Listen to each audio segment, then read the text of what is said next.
Hello दोस्तों, आप सबका स्वागत है आपके अपने लीगल न्यूज एनालिसिस चैनल पे। हम अपने इस चैनल पे कुछ एक इम्पॉर्टेंट नेशनल एवं इंटरनेशनल न्यूज कवर करते हैं और उसका एक लीगल पर्सपेक्टिव आप सबसे शेयर करते हैं। जैसा कि दोस्तों वीडियो का टाइटल देख आप समझ गए होंगे कि आज की जो न्यूज हमने कवर की है वह है बिल्किस बानो का केस, जिसमें गुजरात सरकार द्वारा 11 दोषियों को रिहा कर दिया गया है। इस मामले पर हम चर्चा करेंगे कि बिल्किस बानो कौन है, क्यों दोषियों को रिहा किया गया और भारत में सजा में जो छूट देने का क्या स्टेटस है और अदर कंट्रीज में क्या गैंग रेप के मैटर्स में सजा को माफ करने के प्रोविजंस हैं या नहीं। इन सब मैटर्स पे आज हम डिटेल में डिस्कस करेंगे। बिल्किस बानो केस एक्चुअल में मैं आपको बता दूं साथियों, 27 फरवरी 2002 को साबरमती एक्सप्रेस के डिब्बे में आग लगने के बाद हुई हिंसा के बाद 59 कार सेवकों की मौत हो गई थी। उस समय 5 महीने की गर्भवती बिल्किस बानो अपनी बच्ची और अन्य 15 लोगों के साथ एक गांव में भाग गई थी। 3 मार्च को उसने एक खेत में जाके शरण ली थी और वहीं 20 और 30 लोगों की भीड़ ने उन पे हमला किया और बिल्किस बानो के साथ गैंग रेप भी किया और इसके साथ साथ उसके परिवार के 7 सदस्यों को भी मार दिया गया था।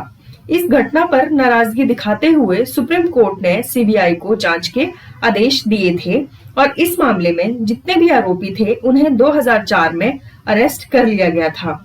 लोकल पुलिस ने मामला तो दर्ज किया, लेकिन एविडेंसेस की कमी को देख के इस केस को खारिज भी कर दिया गया था। इसके बाद बिल्किस बानो ने ह्यूमन राइट्स कमीशन को अप्रोच किया और उनकी मदद से सुप्रीम कोर्ट में एक याचिका दायर की।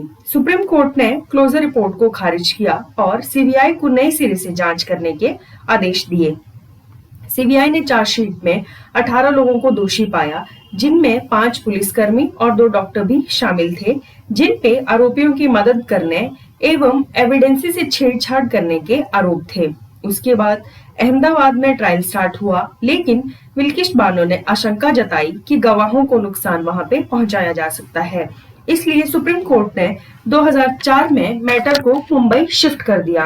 2008 में सीबीआई कोर्ट ने 11 आरोपियों को उम्र कैद की सजा सुनाई। उन्हें भारतीय दंड संहिता के तहत एक गर्भवती स्त्री से बलात्कार करने और हत्या के आरोप का दोषी ठहराया गया। 2019 में सुप्रीम कोर्ट ने गुजरात सरकार को बिल्किस बानो को 50 लाख रुपए का मुआवजा एवं नौकरी और घर देने का भी निर्देश दिया था। इसके बाद दोस्तों मैं आपको बता दूं कि दोषियों ने 2018 में बॉम्बे हाई कोर्ट में एक अर्जी लगाई। उस अर्जी में उन्होंने कहा कि उनकी सजा को माफ किया जाए या उनकी सजा में कुछ एक छूट दी जाए, लेकिन बॉम्बे हाई कोर्ट ने उनकी सजा को बरकरार रखा था।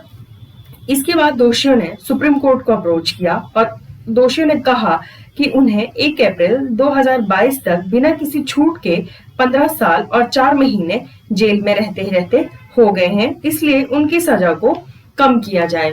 और सुप्रीम कोर्ट ने इसका सारा का सारा जिम्मा गुजरात सरकार को दिया कि यह गुजरात सरकार डिसाइड करेगी कि क्या उनकी सजा में छूट दी जाए या उनकी सजा को बरकरार रखा जाए।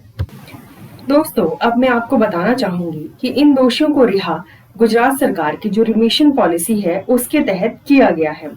जो गुजरात सरकार की रिमिशन पॉलिसी है वे कहती है कि सेक्शन 432 और 433 क्रिमिनल प्रोसीजर कोड 1973 के तहत दोषियों को सजा में छूट दी जा सकती है या उसे कम किया। तो दोस्तों ये तो थी गुजरात सरकार की एक रिमिशन पॉलिसी जिसके तहत दोषियों को रिहा किया गया।